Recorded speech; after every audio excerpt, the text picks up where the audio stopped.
Maligayang pagdating sa ika-18 siglong Pransya, kung saan ang mga lihim ay bumubulong sa mga dahon at ang pag-ibig ay nagtatago sa likod ng mga pintadong pamaypay. Sa ating harapan, isang kaakit-akit ngunit mapaglarong tagpo ang nagaganap. Isang dalaga, isang mangingibig at isang walang kamalay-malay na asawa. Panoorin natin habang nabubuhay ang kanilang kwento.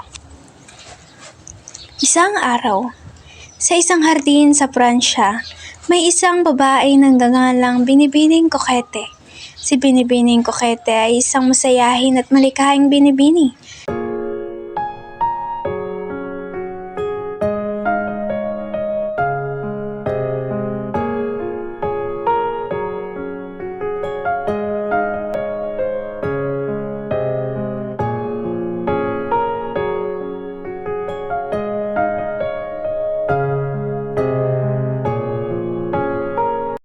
Si Ginoong Lucien at si Binibining Kokete ay may tinatagong relasyon.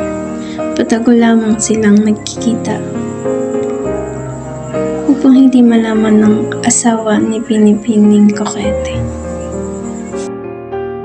Matagal na ang kanilang relasyon at tunay silang nagmamahalan dahil masaya sila sa isa't isa.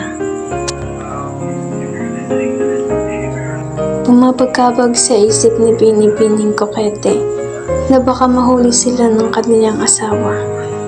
Habang sila'y nag-uusap, biglang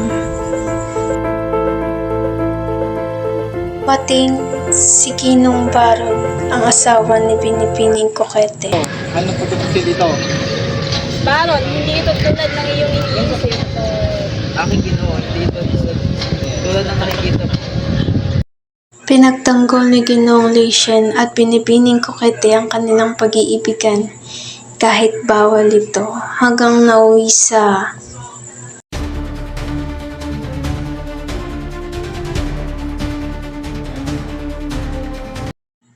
huli, nanaig pa rin ang pag-iibigan ni Ginoong Lucien at Binibining Kokete.